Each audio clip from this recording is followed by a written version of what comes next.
Hi all, welcome to ಕೋಸಿಸಸ್ cooking channel. ನಾನಿವತ್ತು ತುಂಬಾ ಹೆಲ್ತಿಯಾಗಿರುವಂತಹ ಪಾಲಕ್ ಪನ್ನೀರ್ ಪುಲಾವ್ ಮಾಡಿ ತೋರಿಸ್ತಾ ಇದ್ದೀನಿ. ತುಂಬಾ ಟೇಸ್ಟಿಯಾಗಿಯೂ ಇರುತ್ತೆ, ತುಂಬ ಕ್ವಿಕ್ಕಾಗಿಯೂ ರೆಡಿ ಆಗುತ್ತೆ. ಸೊ ಯಾವ ರೀತಿ ಮಾಡೋದು ಅಂತ ನೋಡೋಣ. ಅದಕ್ಕೂ ಮುಂಚೆ ನಮ್ಮ ಚಾನಲ್ನ ಇನ್ನು ಯಾರ್ಯಾರು ಸಬ್ಸ್ಕ್ರೈಬ್ ಮಾಡಿಲ್ವೋ ಈಗಲೇ ಸಬ್ಸ್ಕ್ರೈಬ್ ಮಾಡ್ಕೊಳ್ಳಿ. ಇದೇ ಥರ ನಮಗೆ ಸಪೋರ್ಟ್ ಮಾಡ್ತಾಯಿರಿ ಅಂತ ಕೇಳ್ಕೊತಾ ಇದ್ದೀನಿ. ಬೆಳಗಿನ ಬ್ರೇಕ್ಫಾಸ್ಟ್ಗೆ, ಮಕ್ಕಳ ಲಂಚ್ ಬಾಕ್ಸ್ಗೆ ತುಂಬಾ ಕ್ವಿಕ್ಕಾಗಿ ನಾವು ಈಸಿಯಾಗಿ ಮಾಡ್ಕೊಬೋದು. ಸೊ ಬನ್ನಿ ಯಾವ ರೀತಿ ಮಾಡೋದು ಇದನ್ನು ಅಂತ ನೋಡೋಣ. ನಾನಿಲ್ಲಿ ಪಾಲಕ್ ಒಂದು ಬಂಚಷ್ಟು ತೊಗೊತಾ ಇದ್ದೀನಿ. ಇದನ್ನು ನಾನು 3 to 4 ಮಿನಿಟ್ಸ್ ಬಾಯ್ಲ್ ಮಾಡೋಕ್ಕೆ ಇಟ್ಟಿದ್ದೀನಿ. ಇಲ್ಲಿ ನಾನು ಒಂದು ಮಿಕ್ಸಿ ಜಾರಲ್ಲಿ ಸ್ವಲ್ಪ ಬೆಳ್ಳುಳ್ಳಿ, ಸ್ವಲ್ಪ ಶುಂಠಿ, ಸ್ವಲ್ಪ ಹಸಿಮೆಣಸಿನ್ಕಾಯಿ ಹಾಕ್ಕೊತಾ ಇದ್ದೀನಿ. ಅದ್ರ ಜೊತೆಗೆ ಬಾಯ್ಲ್ ಮಾಡಿದಂತಹ ಪಾಲಕ್ನೂ ಕೂಡ ಅದ್ರ ಜೊತೆಗೇ ಹಾಕ್ಕೊತಾ ಇದ್ದೀನಿ. ಅದು ಸ್ವಲ್ಪ ತಣ್ಣಗಾದ್ಮೇಲೆ ನಾವು ಹಾಕ್ಕೊಬೇಕಾಗತ್ತೆ, ತುಂಬ ಬಿಸಿ ಇರಬಾರ್ದು ಅದು. ಸೊ ಸ್ವಲ್ಪ ತಣ್ಣಗಾದ್ಮೇಲೆ ಮಿಕ್ಸಿ ಜಾರಲ್ಲಿ ಹಾಕ್ಬಿಟ್ಟು ಸ್ಮೂತಾಗಿ ಪೇಸ್ಟ್ ಮಾಡ್ಕೊತಾ ಇದ್ದೀನಿ. ಈಗ ನಾನು ಒಂದು ಕುಕ್ಕರಲ್ಲಿ 3 ಟೇಬಲ್ ಸ್ಪೂನಷ್ಟು ಎಣ್ಣೆ ಹಾಕ್ಕೊತಾ ಇದ್ದೀನಿ. 2 ಟೇಬಲ್ ಸ್ಪೂನಷ್ಟು ತುಪ್ಪನ ಹಾಕ್ಕೊಳ್ತಾ ಇದ್ದೀನಿ.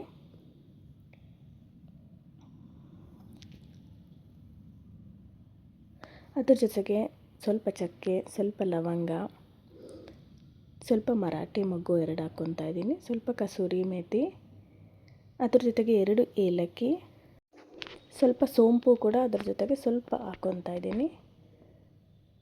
ಇದೆಲ್ಲನೂ ಹಾಕ್ಬಿಟ್ಟು ಇದ್ರ ಜೊತೆಗೆ 2 ಪಲಾವ್ ಎಲೆನೂ ಹಾಕ್ಕೊತಾ ಇದ್ದೀನಿ.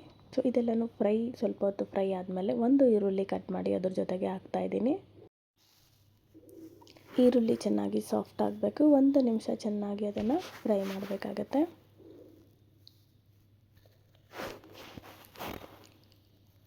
ಅದು ಸಾಫ್ಟ್ ಆದಮೇಲೆ ನಾವು ಅದಕ್ಕೆ 1 ಟೊಮೊಟೊನ ಕಟ್ ಮಾಡಿ ಹಾಕ್ಕೊಬೇಕು. ಇವೆರಡು ಹಾಕ್ಬಿಟ್ಟು ಚೆನ್ನಾಗಿ ಫ್ರೈ ಮಾಡಬೇಕು. ಅದಾದಮೇಲೆ ನಾನಿಲ್ಲಿ ಸ್ವಲ್ಪ ಬೀನ್ಸು ಮತ್ತು ಕ್ಯಾರೆಟು ತೊಗೊಳ್ತಾ ಇದ್ದೀನಿ. ಸೊ ಅದನ್ನು ಹಾಕಿ ಫ್ರೈ ಮಾಡ್ತಾಯಿದ್ದೀನಿ. ನಿಮ್ಮ ಹತ್ರ ಬೇರೆ ತರಕಾರಿಗಳಿದ್ರೂ ಅದನ್ನು ಕಟ್ ಮಾಡಿ ಇದಕ್ಕೆ ಹಾಕ್ಕೊಬೋದು. ಇವಾಗ ನಾನು ರುಬ್ಬಿರುವಂತಹ ಮಿಶ್ರಣ ಕೂಡ ಅದ್ರ ಜೊತೆಗೇ ಹಾಕ್ಕೊತಾ ಇದ್ದೀನಿ. ಹಾಕ್ಕೊಂಡು ಚೆನ್ನಾಗಿ ಫ್ರೈ ಮಾಡ್ತಾಯಿದ್ದೀನಿ.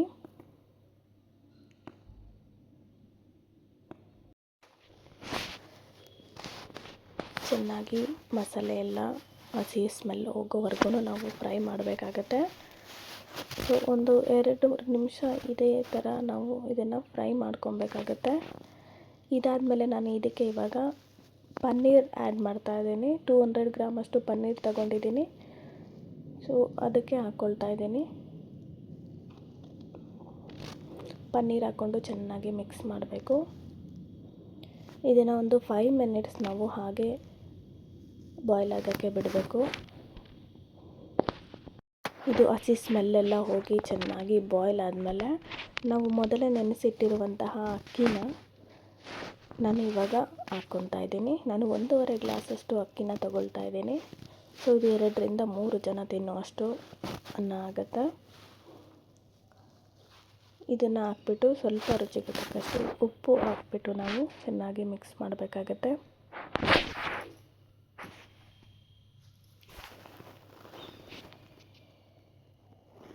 ಇವಾಗ ನಾವು ಉಪ್ಪು ಖಾರ ಎಲ್ಲ ಕರೆಕ್ಟಾಗಿದೆಯಾ ಅಂತ ಚೆಕ್ ಮಾಡ್ಕೊಬೋದು. ಚೆಕ್ ಮಾಡಿಕೊಂಡು ಇದನ್ನು ನಾನು ಇವಾಗ 2 ವಿಷಲ್ ಬರೋದಕ್ಕೆ ಬಿಡ್ತಾಯಿದ್ದೀನಿ.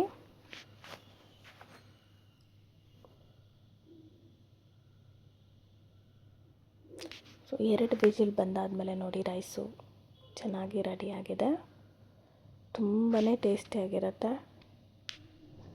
ಪಾಲಕಲ್ಲಿ ಐರನ್ ಕಂಟೆಂಟ್ ಇರೋದ್ರಿಂದ ನಮಗೆ ಹೆಲ್ತ್ಗೆ ತುಂಬಾ ಒಳ್ಳೆಯದು ಅಂತಲೇ ಹೇಳ್ಬೋದು.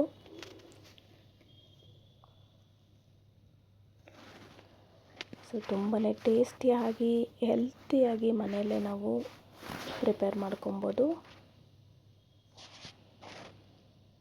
ಸೊ ಇದೇ ಥರ ರೆಸಿಪೀಸ್ಗೋಸ್ಕರ ನಮ್ಮ ಚಾನಲ್ನ ಯಾವಾಗಲೂ ನೋಡ್ತಾ ಇರಿ. ಸಬ್ಸ್ಕ್ರೈಬ್ ಮಾಡಿ, ಲೈಕ್ ಮಾಡಿ, ಶೇರ್ ಮಾಡಿ. Thanks for watching.